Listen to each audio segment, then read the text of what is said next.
Hi, my name is Eddie Wilson, the founder and owner of Think Realty, the world's largest real estate investment media platform. Also, I own the American Association of Private Lenders, the world's largest aggregation of private lending capital. Each and every week, my life comes in contact with some incredible people.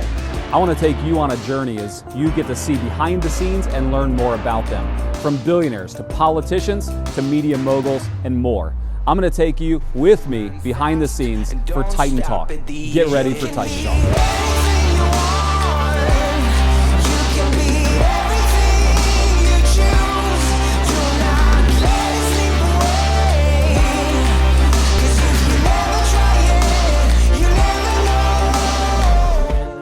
A Titan is one who has an ability to visualize what others do not see, the tenacity to create opportunity where others have failed, and the resolve to build empires where once there was merely empty space.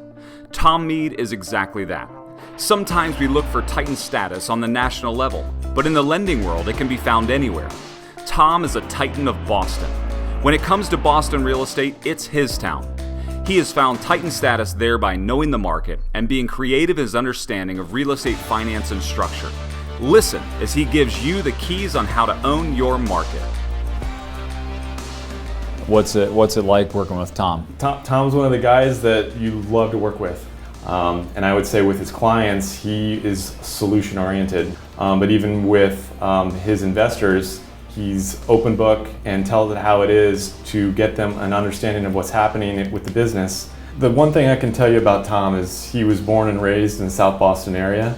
And he truly has a unique ability that sets him apart from the national lender landscape by able to go street by street and neighborhood by neighborhood in the South Boston area and be able to really put a true valuation on the particular properties. And that's a unique asset to his investors. So we're like, hammer nails kind of guys. It's always great when my lender hops out and he's still got a tool belt on, right? Mm-hmm. I mean, that they can talk your talk. Right. Is that kind of the guy that Tom is? Yeah, absolutely. I would just say that working in an office like this is more akin to a family than it is a corporate office feeling. I mean, we're all jovial, and especially with Tom because he's nothing but smiles all day long. So what's it like working with this guy? Well, I've been doing it for a while on and off, so yeah, not bad at all. No.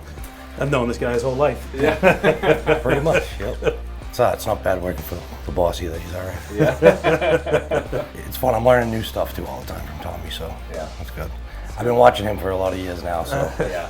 We're really trying to be as customer service as we can to the borrower. So we kind of say to the borrower that we're their business advisor and confidant first, and we just happen to be in the lending business as well.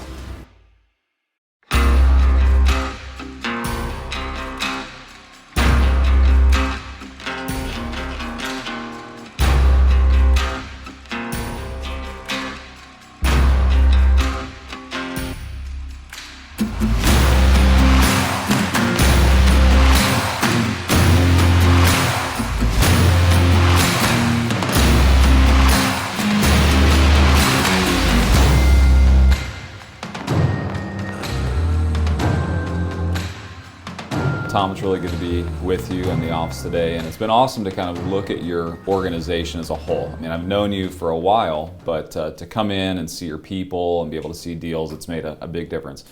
But if you don't mind, just explain to me what Touchstone is. I know that maybe there's some confusion on how you do deals and stuff like that, and we'll get into it, but what is Touchstone? I mean, at the base of it, Touchstone is think of it as like a boutique real estate private equity firm. Okay. That's just a fancy way to say we make investments in real estate deals, and we do that in a variety of ways. More recently, we've been focused on first mortgage lending, bridge loans, mostly construction. Sure. But more recently, we're finding there's a real need in the market for equity capital, restructuring. With the liquidity crunch due to COVID, we're seeing a lot of opportunity more on what we call the sponsor side, where Touchstone would actually act as the developer or co-sponsor of a deal. And so we pick and choose. What I say, I guess, is we pick and choose on the sponsorship side what deals we're going to get involved with on a sponsorship level. Whereas the lending business, like I say, we closed $50 million in hard money loans last year, And we did that with the staff you met here today. So if I could kind of rephrase it and just see if I'm on the same page as you, Touchstone's kind of the catalyst for all of your deal making. So it's like, I'm an investor and I come in and I say, hey Tom, I'm a real passive investor. I just want to put my money someplace that's secure, that earns a decent return. Maybe that's your mortgage pool where you're lending on my behalf. Or if I really am a real estate guy and I go, hey, I want to see the deals, then maybe I get in your mortgage pool, but then also you start sending me those one-off deals. Exactly right. That I can get excited about. Exactly, because what we do is in the pooled mortgage fund, we sort of set a box and we say, okay, look, this is what's called discretionary capital. Investor puts their money in, and then Touchstone underwrites and closes these individual mortgage loans. Sure. So that's discretionary, but we try and put a box on it. So you as the investor, roughly what your money is going to be invested in. Sure. And then exactly right. Then for our, for the rest of our investor network and some of our preferred developers, we get into these one-off situations where we'll co-sponsor a deal or put in some junior equity, and those generate higher returns. Typically have a little more risk. And that's exactly what you're saying for guys like you who can underwrite a deal by deal basis. Those are the types of deals that might be of interest to you. Sure. What I love about that model is that you're first of all, your boots on the ground here in Boston, and you know the market. But the thing is what makes me most nervous sometimes about investing in a pooled mortgage fund is that if they end up taking the deals back, that they don't necessarily have the structure to do something with that disposition. Yeah. And so for you, you're underwriting the deal going, if I get this one back, it might be something I would be interested in actually taking action on. Right. Many times we can make more money if we ended up taking it back. Sure. And we're not that, sort of what they call loan to own shop. On the mortgage side, we want to make mortgages and we want to be paid back on our mortgages. Right. We're not Wall Street guys trying to do real estate deals.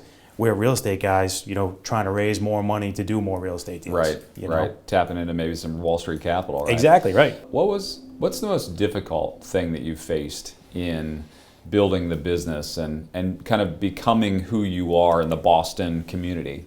Far and away, it's been scale, right? Typical entrepreneur problem. Sure. When I have a little $2 million fund, we're only doing, $2 or $3 million a year in originations. Sure. I underwrite every deal.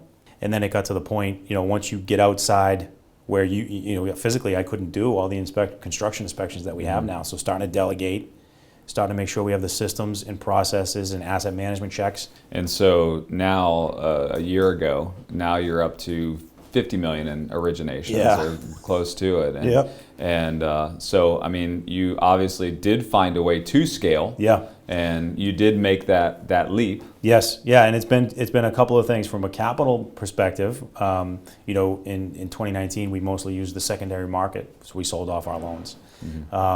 So from a capital perspective, that's how we were able to ride up that curve like that. Literally, we went from $2 or $3 million a year in the first couple of years of the fund to 26 million closed in 2018. To just under 50 million in 2019. Yeah. And we did that with a combination of new capital raise, like I say, and the loan sale model. Now 2020 hits, and it's the year that it was kind of like every lender's worst nightmare, right? Yep. Like, I mean, I was on calls with you, and it's like lenders were kind of just scratching their head, going, "Now what?" Right. But it seemed like you had structured yourself in a way that it may have affected you and affected your business, but you're still here doing deals, still pushing forward. I mean, we're still looking at new deals today. Right. So right. You kind of just adjusted because of the structure? Yeah, and that comes back to that, again, it's such a fancy term, but a truly boutique real estate private equity firm. And so we're not just here where we have to, originate deals into this box so that we can sell them to Wall Street. We're well capitalized on top of that, and we have the ability to put money out in different tranches. We've built an investor base that trusts us and allows us to continue to put money out, even in this more illiquid market. Tell me, what was your inspiration for scale? There's so many small businesses, entrepreneurs who get to the place where you were at, and you and I had that conversation. Sure. And I know others in the industry, where you were trying to determine, should I scale? How do I scale? What were some of the inspirations for that? I mean, did you read books? Did you talk to people? I mean, like, where did you find the the inspiration and the knowledge on how to scale your business? You know, I mean, the AAPL conference, to start, honestly, has been so interesting and fun to be a part of and watch. Like when I went for the first time, probably maybe 6 or might be coming on 7 years ago, I feel like there were as many borrowers at that conference, like looking to connect with lenders, as anything else. And so to see the secondary market guys and all the vendors and all that stuff, and that turn into like a true, you know, private lender, I can go there and get real value, capital sources, you know, just talking to other lenders around the country, picking the brain of you know, some of the guys that you put in the room there. I took a lot of inspiration and asked a lot of questions about scale, because I knew we could always do this like 25, 30 million bucks, no problem. Sure. And the question was then, do you take that next ride up? And to my way of thinking, I think Touchstone, as it's structured now, we want to be doing between 70 and $100 million worth of real estate deals annually. These are very manageable. I can still have that, you know, hands-on approach and know every single deal. Sure. You know, from an infrastructure standpoint, you know, here in the office to capital raise, I feel like that's, you know, sort of my very manageable. So I hit the middle, I guess, is what I'm coming to. You know, you go to the AAPL now, and you have, you know, some guys who want to be billion-dollar lenders. You and I have talked about this at length. I think this is a very local game. I call it, especially now, it's trench warfare. Like we have a $30 million portfolio that we're asset managing on behalf of the hedge fund we sold through to, and like that's heavy lifting. And I feel like, you know, kind of being in that range, we'll be able to continue to do that heavy lifting and provide the service and the outcomes, you know, that both our investors, by the way, and our borrowers have come to expect. When you look at 5 years down the road, you just said, you know, I'd love to get to 70, 80, 100 million annually. You know, that to some degree is scale, you know, especially locally, that's scale. Sure. Especially when you were talking about 2, 3, 5 million, you know, just 4, 5, 6 years ago. Right. You know, you really have already technically scaled. You know, if scale is 10x, I mean, you've already kind of gone like 50x. Right. You know, so you know, you have, and it sounds like you kind of know where you're headed. And it sounds like, you know, owning the Boston market is still a piece of that, you know, the outlying maybe Boston area. So tell me just a little bit about 3, 4, or 5 years down the road. Yeah, I think we'll continue to do our first mortgage bridge lending. That's sort of our bread and butter. And I think that's where $50 to $60 million a year in new loan originations will come from. I think, you know, if I think about where do I want to go from here, small commercial bridge lending, I think, is a huge opportunity. That like sub $10 million area, those guys just, they're not serviced by the big banks, right? You know, Bank of America and everything else. And the local banks are just so difficult to deal with. Once you get into any kind of construction piece or bridge or value add, the banks have a hard time, you know, wrapping their heads around that. And so you have very good sponsors, very good, you know, developers that you can still get really nice returns on. You can still put it out at, you know, private money rates, and you can put that money out at scale. So I think commercial bridge is something we would add. But you hit the nail on the head. Like we can do all the real estate deals we want. You know, let's call it inside the 128 belt. Like if you look at Boston, there's, you know, this 128 ring around the city, and you know, we can do $100, $200 million worth of real estate deals, I think, very easily Every year. Yeah.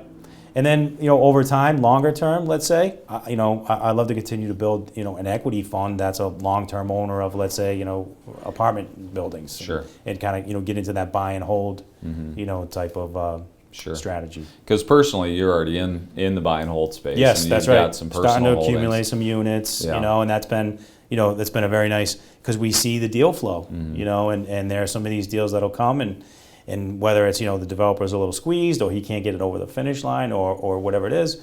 So yeah, we've built up a little, you know, Touchstone has some buy and hold assets that, you know, provide a good baseline for, you know, everything else that we want to do on the operational front. All right, cool. Well, I think the best thing to do is just go see some projects. Okay. And we go downtown Boston and kind of give you the tour there. Let's check it out. Awesome. Sounds good. Good.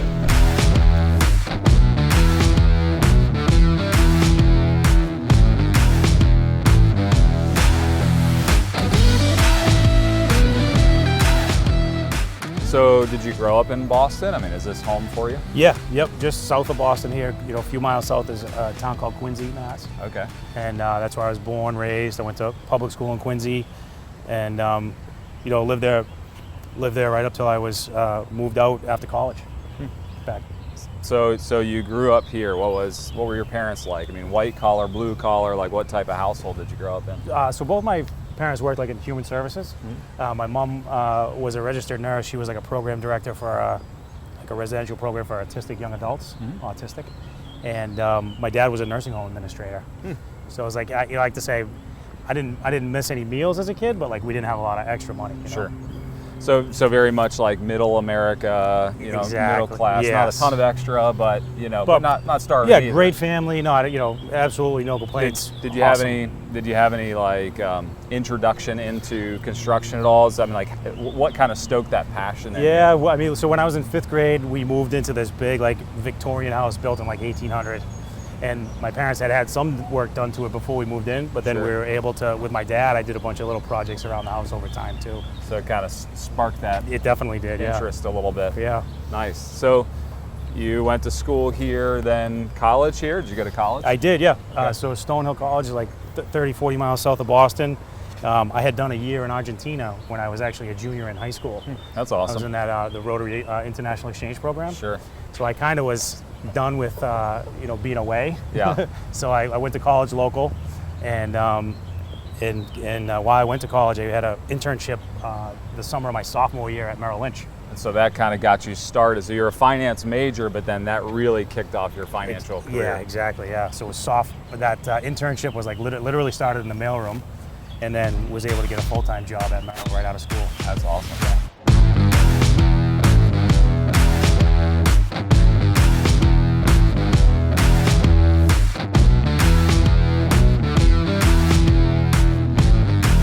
So you're no stranger to this. This is, I mean, you like the construction too. Oh, yeah, I love it. Yeah, it brings me back to, I left Merrill, and literally this is what I did every day.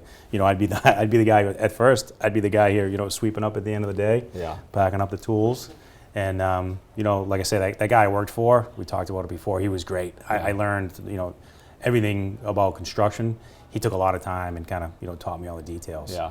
So when you walk into a place like this and you're thinking, do I lend on it? Am I developing? You're looking at all of it. I mean, you're seeing construction costs. I mean, you're kind of calculating everything from Yep. capital costs to construction costs. Yeah, even layouts, Yeah. right? Like, this will sell. This is a good layout. This builder knows what he's doing. Oh, this framer's a hack. Yeah, Right? Like, sure. you could tell a lot by, way place gets wired up and plumbed up and Yeah. and framed out.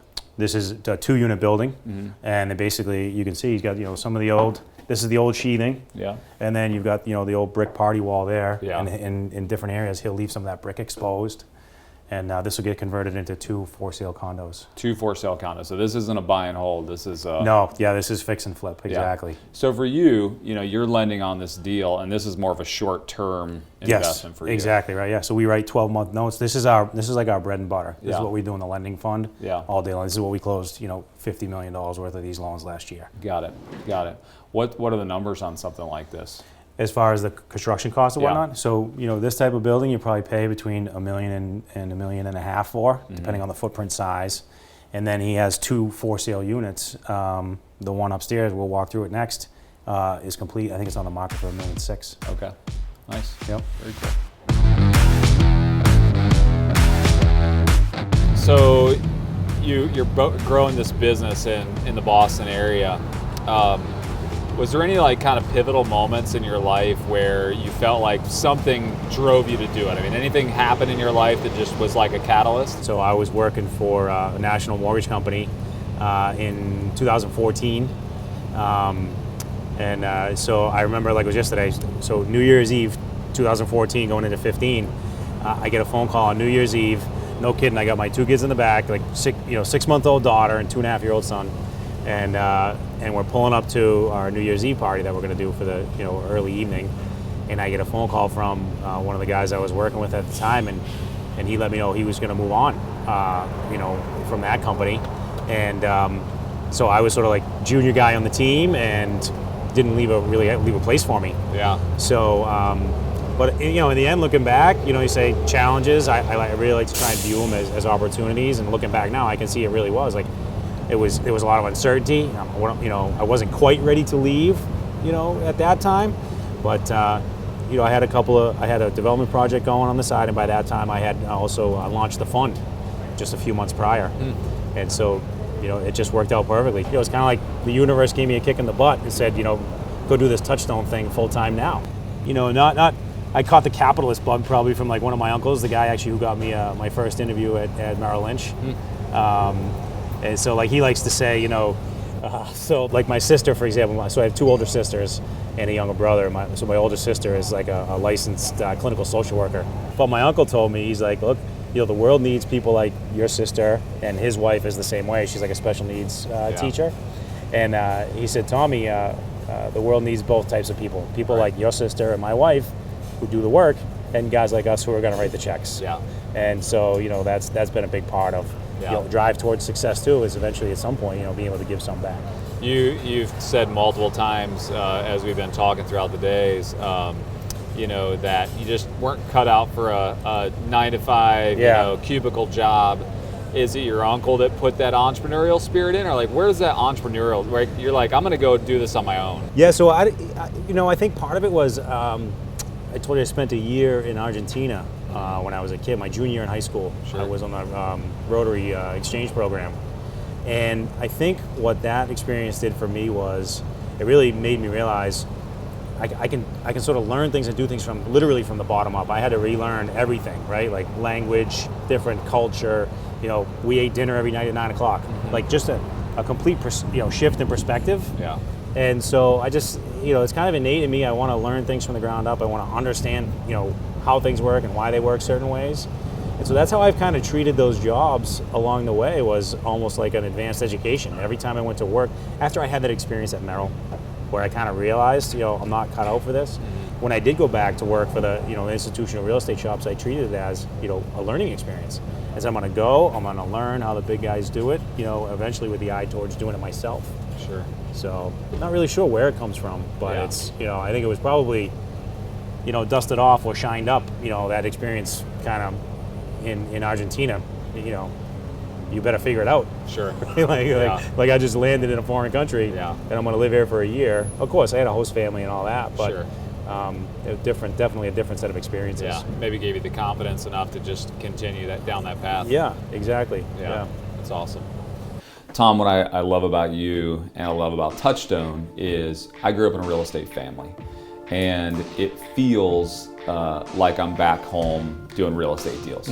I love that you love Boston, and it's evident that this is your town. And that's what I love about your business is you in this pursuit of scale and becoming a titan have never left home. Like you've actually done it here, and you can see the results of who you are in this community, and you see how a titan doesn't necessarily mean some national level person.